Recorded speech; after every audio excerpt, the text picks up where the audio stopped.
ജീവൻ കൂടെ ഇല്ലാത്തത് കൊണ്ട് എന്തോ ഉറക്കം വന്നില്ലെന്ന് നിയമിക്ക്. ഇത്രയും ദിവസം ഒന്നിച്ചുണ്ടായിരുന്ന ഒരാൾ പെട്ടെന്ന് കൂടെ ഇല്ലാതായപ്പോൾ പറഞ്ഞറിയിക്കാൻ പറ്റാത്തൊരു നോവ്. 1-2 തവണ ഇങ്ങോട്ട് വിളിച്ചിരുന്നു. പുലർച്ചെ എത്തിയെന്ന് പറഞ്ഞെങ്കിലും ഉറങ്ങാതെ കാത്തിരുന്നു. ഉറക്കം വന്നില്ല എന്നതാണ് സത്യം. റൂമിൽ നിന്നും പുറത്തേക്കിറങ്ങി അകത്തളത്തിൽ ഒരു നിഴലിളക്കം കണ്ട് അവിടേക്ക് നടന്നു. തൂണിൽ ചാരിയിരിക്കുകയാണ് കേശു. കയ്യിലേതോ മുന്തീരം മദ്യക്കുപ്പിയുണ്ട്. അവനത് ഓപ്പൺ ചെയ്യാൻ പോവുകയാണ്. നിമിയുടെ കാൽപെരുമാറ്റം കേട്ടപ്പോൾ കേശു തിരിഞ്ഞു നോക്കി. ആകെ ഒരു ചടപ്പ് തോന്നി അവന്. മദ്യക്കുപ്പി ഒരു ഭാഗത്തേക്ക് വെച്ചുകൊണ്ടവൻ അവളെ നോക്കി ഒരു ചെമ്മി ചിരി പാസ്സാക്കി. അവളൊന്നും മിണ്ടാതെ അവനിരുന്ന് അല്പം മകലം ഇട്ടിരുന്നു. താനെന്താ ഉറങ്ങാതെ?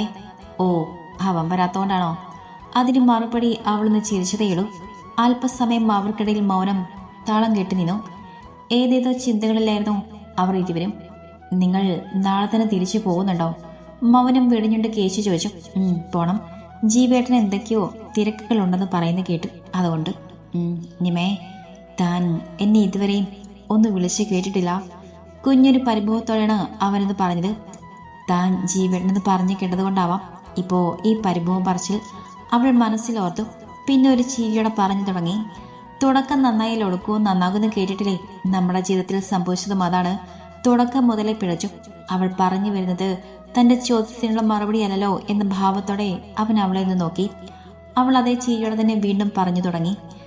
ഞങ്ങളുടെ ജാതിയിലെ ചിലര് ഭർത്താവാകുന്ന ആളിനെ അച്ചായൻ എന്നും മറ്റു ചിലർ ചാച്ചൻ നമുക്ക് വിളിക്കും. പലർക്കും പല ഇഷ്ടങ്ങളല്ലേ. ഞാൻ പക്ഷെ അങ്ങനൊന്നും ചിന്തിച്ചിട്ട് കൂടെ ഉണ്ടായിരുന്നില്ല. ഒരിക്കൽ ഒരാളോട് പ്രണയം തോന്നി ചെറുപ്പത്തിൽ. അന്നും അയാളെയും എന്ത് വിളിക്കുമ്പം എങ്ങനെ വിളിക്കും എന്നത് ഞാൻ ചിന്തിച്ചിരുന്നില്ല. പിന്നെ പ്രണയവും ഇല്ലാതെയായി. പിന്നെ വിവാഹത്തെക്കുറിച്ച് ഞാൻ സ്വപ്നം പോലും കണ്ടിരുന്നില്ല എന്നതാണ് സത്യവും. അപ്രതീക്ഷിതമായി എന്നിലേക്ക് കടന്നു വന്നതായിരുന്നു നിങ്ങളുമായുള്ള വിവാഹം. പക്ഷേ ഒരു നിമിഷം അവളൊന്ന് നിർത്തി. അവൻ അവൾക്കായി കാതോർത്തിരിക്കുകയാണ്. അന്ന് കല്യാണം കഴിഞ്ഞ് കാറിൽ ഇവിടേക്ക് വരാൻ നേരം തന്നെ ഞാൻ മനസ്സിലാക്കി നിങ്ങളുടെ മനസ്സിൽ എനിക്കൊരു സ്ഥാനവും ഇല്ലെന്ന്. പിന്നെ ഞാൻ എന്ത് വിളിക്കാനാണ്? എൻ്റേതല്ലാത്ത ഒരാളെ സ്നേഹത്തോടെ ഇച്ഛായ എന്നോ അല്ലെങ്കിൽ ചേട്ടനോ ഒന്നും തന്നെ വിളിക്കാൻ എനിക്ക് കഴിയുമായിരുന്നില്ല. മാത്രല്ല എന്നോട് നല്ലതുപോലെ മിണ്ടുന്നത് പോലും ഇപ്പോഴല്ലേ. ഒരു ചിരിയോടെ പറഞ്ഞുകൊണ്ട് നോക്കുന്നവളെ അവനും അത് ചിരിയോടെ നേരിട്ടു. ഓക്കെ, എല്ലാം ഞാൻ സമ്മതിക്കണം. ഇപ്പോൾ നമ്മൾ സുഹൃത്തുക്കളല്ലേ ആണെന്നാണ് എനിക്ക് തോന്നുന്നത്. അപ്പോൾ ഇനിയെങ്കിലും എന്നെ എന്തെങ്കിലും വിളിച്ചുകൂടെ? പ്രതീക്ഷയുള്ള അവൻ്റെ ചോദ്യം കേട്ടവളും അതേപ്പറ്റി ചിന്തിച്ചു. നമ്മൾ തമ്മിൽ ഒരു വയസ്സിന്റെ വ്യത്യാസം മാത്രമല്ലേടൂ. അപ്പോൾ പേര് തന്നെ വിളിച്ചോട്ടെ. ജീവ ജയദേവനും ഞാനും ഒരേ ബെഞ്ചിലിരുന്നാ പഠിച്ചവരാ. കുഞ്ഞൊരു ദേഷ്യം കലർന്നിരുന്നു അവന്റെ സ്വരത്തിൽ. അദ്ദേഹം എന്റെ ഭർത്താവല്ലേ, ഭർത്താവിനെ പേരിട്ട് വിളിക്കുന്നത് മോശമല്ലേ? ചിരി കടിച്ചു പിടിച്ചിട്ടാണ് അവളത് പറഞ്ഞത്. തനിക്കുള്ളൊരു കുത്തായിരുന്നു അതെന്ന് മനസ്സിലാക്കാൻ ഏറെ നേരമൊന്നും വേണ്ടി വന്നില്ല കേശുവിന്. അവന്റെ മുഖം കടന്നല കുത്തിയതുപോലെ വീർത്തു വന്നു. ഞാൻ ധർമ്മേട്ടാന്ന് വിളിക്കാം. ദേ അവനെ നോക്കി നിറഞ്ഞ ചിരിയോടെ പറയുന്നതോടെ അവൻ കൗതുകത്തോടെ നോക്കി. ധർമ്മിത്തെന്നല്ലേ ശരിക്കുള്ള പേര്? ഞാനത് ഷോർട്ടാക്കി ധർമ്മേട്ടാന്ന് വിളിക്കാം. എല്ലാരും കേശു എന്നല്ലേ വിളിക്കുന്നേ? കുറച്ച് വ്യത്യാസം ഇരുന്നോട്ടേനേ. കൊള്ളാം, എനിക്കിഷ്ടായി. പക്ഷേ വേറെ ആരും കിളക്കി വിളിക്കണ്ട കേട്ടോ. അതെന്താ അങ്ങനെ? അതൊന്നുമില്ല. ശരി, കിടക്കുന്നില്ല താന്? ഞാൻ പോയിട്ട് മദ്യപിക്കാനാണോ? ദച്ചുവേട്ടൻ അറിഞ്ഞാൽ ഒത്തിരി സങ്കടാവും കേട്ടോ. ഇല്ല, ഒറ്റയ്ക്കിരുന്നപ്പോ. വസുവേട്ടൻ എപ്പോൾ വരും ആവോ? എനിക്കറിയില്ല, ഞാൻ വിളിച്ചില്ല. അതെന്തു പറ്റി? ഒന്നുമില്ല. ഞാൻ എല്ലാവർക്കും ഒരു ശല്യമാകുന്നത് പോലെ. അതുകൊണ്ട് അവനെ ഫ്രീ ആക്കാമെന്ന് കരുതി. കുറെ കാലായില്ലേ എൻ്റെ കൂടെ. ഓഹോ, പക്ഷേ വസുവേട്ടന് അങ്ങനെ ഒരു ചിന്തയുണ്ടെന്ന് തോന്നിയിട്ടില്ല. അറിയാം, അവന് ഞാനെന്ന് വെച്ച ജീവനാണ്. പക്ഷെ ഇനിയും അവനെ ഇങ്ങനെ എൻ്റെ കൂടെ പിടിച്ചു നിർത്തുന്നതിൽ അർത്ഥമില്ല. കേശൊരു നെടുവീർപ്പോടെ പറഞ്ഞു നിർത്തി. അപ്പോ എന്താ ധർമ്മേട്ടന്റെ ഭാവി പരിപാടികൾ? അവനെ ഉറ്റുനോക്കിക്കൊണ്ടാണ് അവൾ അങ്ങനെ ചോദിച്ചത്. അവന് ചിരിച്ചു, അർത്ഥശൂന്യമായൊരു ചിരി. പിന്നെ പറഞ്ഞു, അങ്ങനെ പ്രത്യേകിച്ചൊന്നുമില്ലടൂ. അറിഞ്ഞിരുന്നില്ലേ പുതിയൊരു സ്റ്റാർട്ടപ്പ് തുടങ്ങി വെച്ചു എറണാകുളത്ത്. അത്രയും ദൂരം പോയത് വേറൊന്നും കൊണ്ടല്ല. ഇവിടെ തെച്ചുവേട്ടനും മിത്രയുടെ കസിൻസും കൂടെ ഇത് തന്നെയാണ് പണി. അതിൻ്റെ അവർക്കൊരു പാരയാകണമെന്ന് കരുതി. അതേതായാലും നന്നായുള്ളൂ. പിന്നെ ഇങ്ങനെയൊക്കെ അങ്ങ് പോണം. അമ്മ, ഏട്ടൻ, കുഞ്ഞ്, ഏട്ടത്തി, പിന്നെ ബാക്കിയുള്ളവർ എല്ലാവരുമായിട്ട് ഇടയ്ക്കൊക്കെ ഇങ്ങനെ ഓരോ കൂടിക്കാഴ്ചകൾ, പിന്നെ വീണ്ടും ജോലി, അങ്ങനെ ഇതൊക്കെയുള്ളൂ ഇപ്പം മനസ്സിൽ. എന്തോ പിന്നെ അതേപ്പറ്റി ഒന്നും ചോദിക്കാൻ തുനിഞ്ഞില്ല അവൾ. ധ്യാൻ അവിടെ ഉണ്ടോ? ഞങ്ങൾ പോരുമ്പോൾ അവിടെ ഉണ്ടായിരുന്നു. നിങ്ങൾ മൂന്നാളും കൂടി ഒന്നിച്ചാണോ പോകുന്നേ, അതോ അവനാണോ ആദ്യം പോകുന്നേ? കേശുവിന് ചോദ്യം കേട്ട് അന്തിച്ചു പോയി നിമ. ഞങ്ങൾ മൂന്നാളുവോ? ഞാൻ ഞാൻ പോകുന്നത് ആരാ പറഞ്ഞേ? എന്നോട് പറഞ്ഞത് ദച്ചുവേട്ടനാണ്. അപ്പോ താൻ അറിഞ്ഞിട്ടില്ലെന്നാണോ? അവന്റെ ചോദ്യത്തിന് മറുപടി ഒരു ഇളിഫിച്ചിരി പാസ്സാക്കിയതേയുള്ളൂ അവൾ. പുറത്തെ മണിമുഴക്കം കേട്ട് രണ്ടുപേരും ഒന്ന് ഞെട്ടി. പെട്ടെന്ന് എഴുന്നേറ്റ് വാതിൽക്കലേക്ക് ഓടിഞ്ഞിമ. ജീവനാകും വന്നെന്ന് അറിയാവുന്നത് കൊണ്ട് തന്നെ പിന്നെ ഒരു നിമിഷം അവിടെ ഇരിക്കാതെ കുപ്പിയും എടുത്തുകൊണ്ട് തന്റെ മുറി ലക്ഷ്യമാക്കി നടന്നു കേശു. ഡോർ തുറന്ന നിമയെ നോക്കിയെന്ന് കണ്ണ് ചീമിക്കൊണ്ട് ജീവൻ അകത്തേക്ക് കയറി. കതകം പൂട്ടിക്കൊണ്ട് അവളും അവന്റെ പിന്നാലെ പോയി. ഉറങ്ങിയില്ലായിരുന്നോ എന്റെ നിമക്കൊച്ച്? തിരിഞ്ഞു നിന്നവളുടെ കവിളൊന്ന് പിച്ചിക്കൊണ്ടായിരുന്നു അവന്റെ ചോദ്യം. കേശു ചാരിയിരുന്ന തൂണിന്റെ ഭാഗത്തേക്കായിരുന്നു നിമയുടെ നോട്ടം. അപ്പോൾ ആളവിടെ ഇരുന്ന് കടന്നും അവൾക്കുള്ളിൽ ഒരു ചിരി പൊട്ടി. എന്താ അവിടെ? അവനും അങ്ങോട്ട് നോക്കിക്കൊണ്ട് ചോദിച്ചു. അദ്ദേഹം അവിടെ ഉണ്ടായിരുന്നു ഇത്ര നേരം. ഞങ്ങൾ വർത്തമാനം പറഞ്ഞിരിക്കുമായിരുന്നു. ആ, ഞാൻ വന്നതുകൊണ്ടാകും അദ്ദേഹം അവിടെ നിന്ന് എഴുന്നേറ്റ് പോയത്. ചിരിയോടെ പറഞ്ഞിട്ട് ജീവൻ നിമയെ തന്നോട് അടുപ്പിച്ചു. ജീവേട്ടാ, എനിക്കൊരു കാര്യം ചോദിക്കാനുണ്ട്. മടിച്ചാണ് അവളെന്ന് പറഞ്ഞത്. ആഹാ, നിന്റെ ചോദ്യങ്ങൾക്ക് മറുപടി പറയാനല്ല പെണ്ണേ ചേട്ടൻ ഇങ്ങനെ നിൽക്കുന്നേ. എന്താണേലും ചോദിച്ചോ. ഒട്ടൊരു തമാശ കലർന്ന സ്വരത്തിൽ അവനങ്ങനെ പറയുമ്പോഴും അവളുടെ മനസ്സ് കലുഷിതമായിരുന്നു. പിന്നെ എന്തും വരട്ടെ എന്ന് കരുതി അവൾ ചോദിച്ചു. അത് എന്നെയും കൂടെ കൊണ്ടുപോകുന്നുണ്ടോ യുഎസിന്? അവളുടെ ചോദ്യം കേട്ട് അടിയേറ്റത്തുപോലെ നിന്ന് പോയി ജീവൻ. അവൾക്കൊരു സർപ്രൈസ് കൊടുക്കാനായി അവളോട് മാത്രം പറയാതിരുന്ന കാര്യമാണ്. മാത്രല്ല അതിനു വേണ്ട കടമ്പകളൊന്നും പൂർത്തിയാക്കിയിട്ടുമില്ല. മാക്സിമം ഒരാഴ്ചയിൽ കൂടുതൽ വേണ്ടിവരും. എന്തെങ്കിലുമൊക്കെ കള്ളം പറഞ്ഞിട്ട് അവൾക്കുള്ള പാസ്പോർട്ടും മറ്റും റെഡിയാക്കാമെന്ന് കരുതിയിരുന്നതാണ്. ജീവേട്ടാ, ഞാൻ ചോദിച്ച കേട്ടില്ലേ? അല്പം ദേഷ്യം കലർന്ന സ്വരത്തിലാണ് അവൾ അങ്ങനെ ചോദിച്ചു പോയത്. ജീവനത് കേട്ട് അമ്പരന്ന് നോക്കുന്നുണ്ടായിരുന്നു. പാവം പോലെ ഇരുന്ന പെണ്ണാണ് ഇപ്പൊ മുന്നിൽ ഉശിരോടെ നിന്നെന്ന് ചോദിക്കുന്നത്. മുൻപ് ദേഷ്യഭാവത്തിൽ കണ്ടിട്ടുണ്ടെങ്കിലും ഇപ്പൊ ഒരു അധികാര ഭാവം കൂടെ കൈവന്നിട്ടുണ്ട് അവളിൽ. ആ മാറ്റം അതവന് ആസ്വദിക്കുന്നുണ്ടായിരുന്നു. എൻ്റെ ഭാര്യയെ ഞാനുള്ളിടത്താണ് ഉണ്ടാവേണ്ടത്. അതിപ്പോൾ US-ലായാലും കേരളത്തിലായാലും എൻ്റെ കൂടെ തന്നെ വേണം. എനിക്കത് നിർബന്ധം. തനിക്കൊരു സർപ്രൈസ് ആയിക്കോട്ടെ എന്ന് കരുതി പറയാതിരുന്നതാ. അല്ല, എന്നാലും ഇതിപ്പോൾ ആരാ തന്നോട് പറഞ്ഞു തന്നത്? എന്തായാലും എന്നോട് സ്നേഹമുള്ള ആളാകാൻ ചാൻസ് ഇല്ല. ഒട്ടും സ്നേഹമില്ലാത്ത ആളാ. ഒരു ചിരിയോടെയാണ് നിമി അത് പറഞ്ഞത്. ഓഹോ, അവനോ? അത് പറയാനാണോ ഈ കൊച്ചു വെളുപ്പാങ്കാലത്ത് അവൻ ഉറക്കം പൊഴിച്ചിരുന്നത്? സാമദ്രോഹി. എന്താ ജീവേട്ട ഇത്? അദ്ദേഹം അത് പറയാനൊന്നും വന്നിരുന്നതല്ല. ഞാനാ ഉറക്കം വരാഞ്ഞപ്പോ ഇങ്ങോട്ട് വന്നത്. അപ്പൊ പുള്ളി ഇവിടെ ഇരിപ്പുണ്ടായിരുന്നു. അതൊക്കെ പോട്ടെ, എന്റെ കൊച്ചിനെ ഉറക്കം ഒഴിച്ചിരുന്നത്. ഓഹോ, ഇപ്പോ കാത്തിരുന്നതായ കുറ്റം? കെറുവണ പറയുന്നവളെ അവൻ ഉറ്റുനോക്കി. ഇങ്ങനെ ദേഷ്യം പിടിച്ച് നിൽക്കുന്നത് കാണുമ്പോ കവളിട്ടൊരു കടി വെച്ച് തരാൻ തോന്നുന്നു. അതും പറഞ്ഞവൻ അവൾക്കരികിലേക്ക് ചേർന്നു വന്നതും അവൾ ആ നെഞ്ചിൽ പിടിച്ച് തള്ളിക്കൊണ്ട് അവൾ റൂമിലേക്ക് ഓടിക്കറി. നെഞ്ചിൻ തടവിക്കൊണ്ടും ബാലചന്ദ്രമേനോൻ സ്റ്റൈലിൽ പിന്നാലെ അവനും. പിറ്റേന്ന് എല്ലാവരും ഉണരും മുൻപേ കേശു എഴുന്നേറ്റ് റെഡി അമ്മയുടെ മുറിയിലേക്ക് ചെന്നു. കാലിൽ ആരുടെ കരസ്പർശം അറിഞ്ഞിട്ട് ധീരജ കണ്ണു തുറന്നു. മിഴിക്കോണിൽ ഒരു തുള്ളി കണ്ണുനീർ പൊടിഞ്ഞ കേശുവിന് ചെയ്തു പോയ തെറ്റുകൾ അത്രയും ഏറ്റു പറഞ്ഞ് അമ്മയുടെ അനുഗ്രഹം ഒന്ന് മാത്രം വാങ്ങിക്കൊണ്ടവൻ തറവാടിന്റെ പടി കടന്നുപോയി. എന്നാലും ഈ കേശുവേട്ടൻ മനസ്സിലാവുന്നതേ ഇല്ല തനു. ഓരോ സമയത്ത് അങ്ങേർക്ക് ഓരോ സ്വഭാവമാണ്. ക്ലാസ്സിന് പോകുമ്പോഴാണ് വിദ്യ ധനുവിനോട് അത് പറഞ്ഞത്. ഒരു കണക്കിന് നിമീച്ചും ജീവേട്ടനും ഇവിടെ ഉള്ളപ്പോ അങ്ങനെ ഇവിടെ ഇല്ലാതിരിക്കുന്നത് നല്ലത്. അവർക്ക് സമാധാനം കിട്ടും. അങ്ങനെ പറയാതെടി. അങ്ങേരിപ്പോ ആർക്ക് ശല്യമൊന്നും ചെയ്യുന്നില്ലല്ലോ. നിമീച്ചോടിപ്പോ സ്നേഹത്തോടെ പെരുമാറുന്നുണ്ട്. അത് തന്നെയാ പ്രശ്നം. എത്രയ്ക്കായാലും അങ്ങനെ നിമീച്ചയുടെ എക്സ് ഹസ്ബൻഡ് അല്ലടാ. അവർ തമ്മിൽ സംസാരിക്കുന്നതൊക്കെ കാണുമ്പോൾ ജീവേട്ടനെന്ന് സഹിക്കോ? അങ്ങേരും ഒരു മനുഷ്യനല്ലേ? ഒന്ന് പോയിടി. നിന്റെ കസിനും ബ്രദറിനെ നിനക്ക് ഇതുവരെ മനസ്സിലായിട്ടില്ല. അതാ നീ ഇങ്ങനെയൊക്കെ പറയുന്നത്. ഞാൻ കണ്ടതിൽ വെച്ച് ഏറ്റവും നല്ല മനുഷ്യനാണ് ജീവേട്ടൻ. ഓഹോ, അപ്പോ എന്റെ ജീവൻ സാറോ അങ്ങേരെന്താ മോശമാണോ? ഹൈ, അങ്ങേര് മോശമാണെന്ന് ആരെങ്കിലും പറഞ്ഞോ? അങ്ങേര് ചുമ്മാ പൊളിയല്ലേ, വേറെ ലെവൽ. ഒന്നുമില്ലും നിന്നെ പോലെ 50 പൈസ കുറവുള്ള ഒന്നിനെ അഡ്ജസ്റ്റ് ചെയ്യുന്നില്ലേ പാവം. എടിയടി പറഞ്ഞ് കേറല്ലേ. നിന്റെ ആ പച്ചത്തവളയുടെ കാര്യം ഞാൻ ജീവേട്ടനോട് പറഞ്ഞു കൊടുക്കുവേ.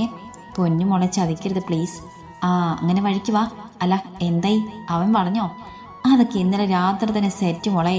മിതിവേച്ചിയുടെ ഫോണിന് നീ അവന്റെ നമ്പർ എടുത്ത് തന്നത് കൊണ്ടാ. ഇല്ലായിരുന്നേ ഞാൻ എന്ത് ചെയ്തനെ. I am proud of you my girl.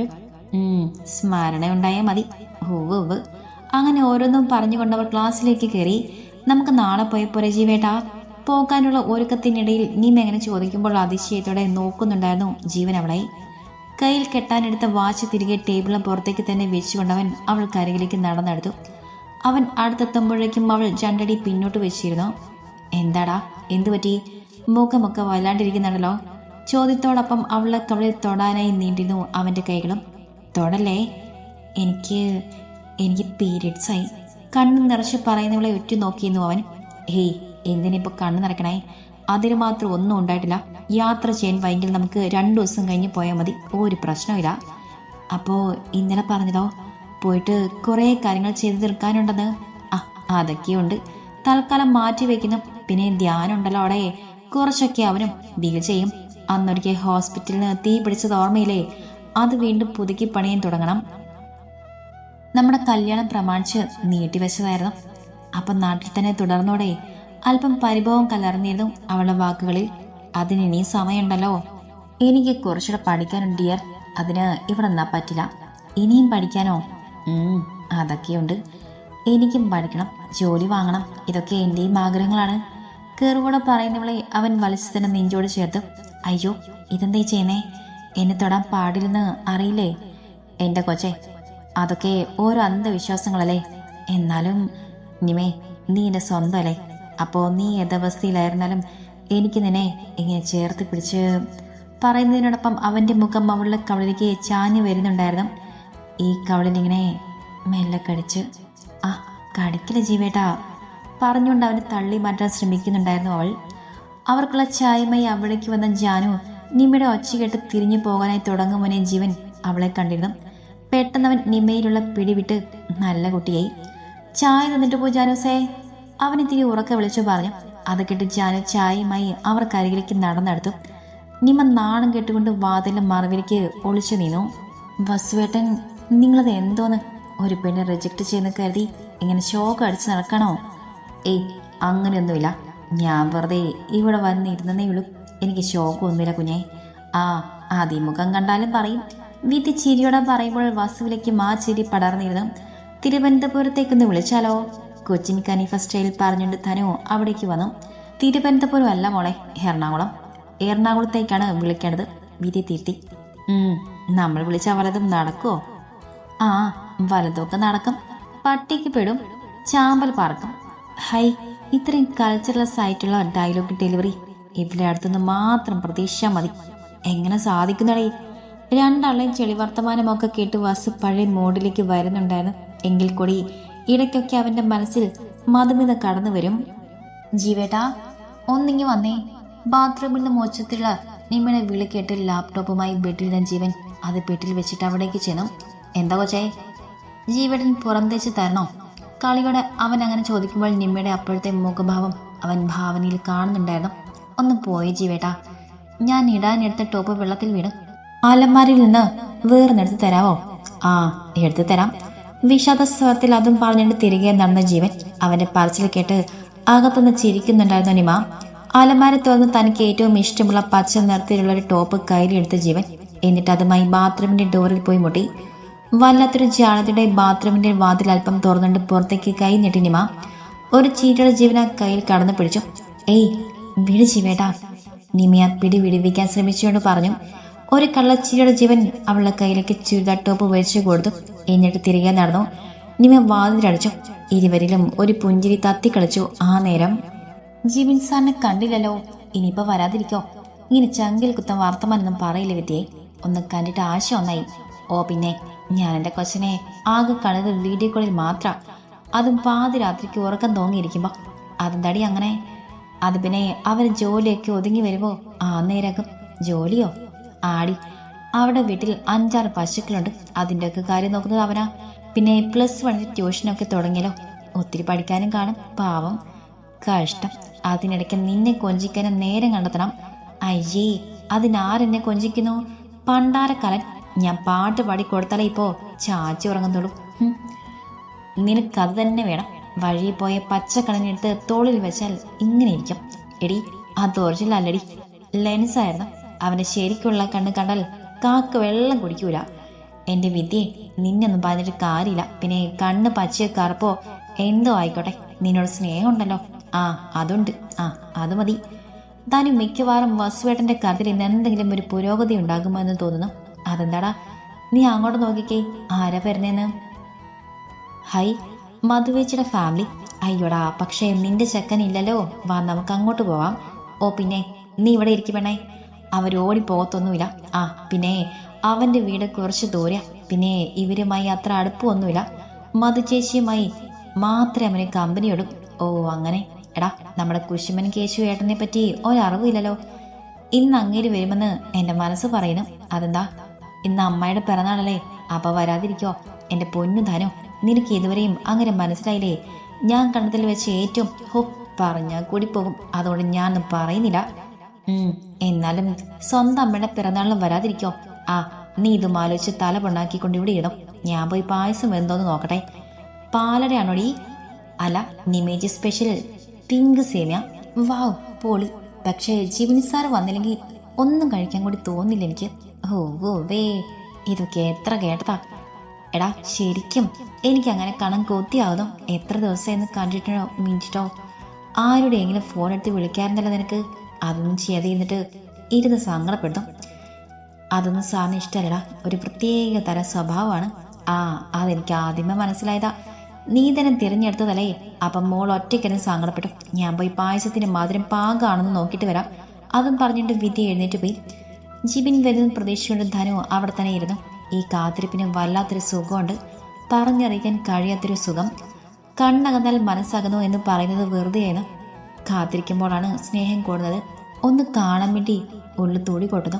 ശരിക്കും അപ്പോഴാണ് ആ ഒരാളെ ഇത്രമാത്രം സ്നേഹിക്കുന്നുണ്ട് എന്ന് പോലും തോന്നിപ്പോകുന്നത്. പിന്നീട് ആളെത്തും മുന്നേ ആളുടെ ബോഡി സ്പ്രെഡ് നനത്ത ഗന്ധം മൂക്കിലെത്തിയത്.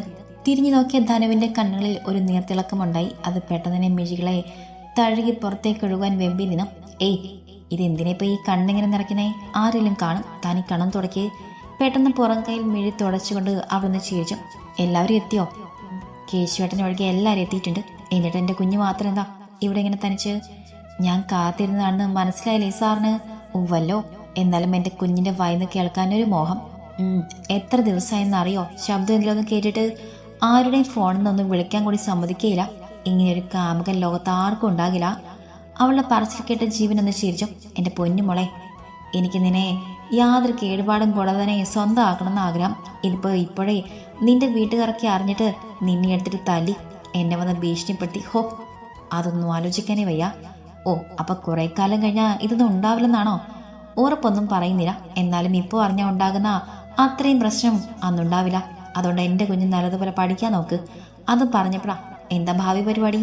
ഡിഗ്രിക്ക് പോകുന്നോ അതോ തൻ്റെ ജീവേട്ടനെ പോലെ ഡോക്ടർ ആകുന്നോ? ഇതെന്താ ഈ 2 ഓപ്ഷൻ മാത്രമേ ഉള്ളൂ? ഏയ്, ഞാൻ തൻ്റെ കുടുംബ പശ്ചാത്തലം വെച്ചുകൊണ്ട് പറഞ്ഞതേ ഉള്ളൂ. ആ അതിന് ഞങ്ങളുടെ കുടുംബത്തിൽ ആകെ ഒരു ഡോക്ടർ മാത്രമേ ഉള്ളൂ. ബാക്കിയുള്ളവരൊക്കെ വേറെ ഫീൽഡാണ്. അത് പോട്ടെ, എൻ്റെ കുഞ്ഞിന് ആരാവാൻ ആഗ്രഹം? എനിക്കൊരു ടീച്ചറാവണം. നല്ലത്. എന്നാ കുഞ്ഞു വിട്ടോ, നമ്മളിപ്പോൾ കുറച്ച് നേരമായി ഇവിടെ ഇങ്ങനെ ആരെങ്കിലും കണ്ടാൽ. ഓ പിന്നെ ആരെങ്കിലും കണ്ടാൽ എന്താ, എന്നെ പഠിപ്പിച്ച സാറിൻ്റെ കൂടെ ഞാൻ സംസാരിക്കുന്നു, അത്ര തന്നെ. ഹായ്, ചൂടാവാതെ കുഞ്ഞെ. അതെ, എന്നെ ഇങ്ങനെ കുഞ്ഞെന്ന് വിളിക്കണ്ട. പിന്നെ എന്താ വിളിക്കണ്ടേ? അത് പറ, കേൾക്കട്ടെ. അത് പിന്നെ പറയാം. അതും പറഞ്ഞുകൊണ്ട് അവൾ തൻ്റെ വീടിനുള്ളിലേക്കുള്ള വഴി ഓടിപ്പോയി. ഈ പെണ്ണിൻ്റെ ഒരു കാര്യം സ്വയം പറഞ്ഞുകൊണ്ട് ജിബിൻ നേരെ നോക്കിയത് പടിപ്പുര കടന്നു വരുന്ന കേശുവിൻ്റെ മുഖത്തേക്കാണ്.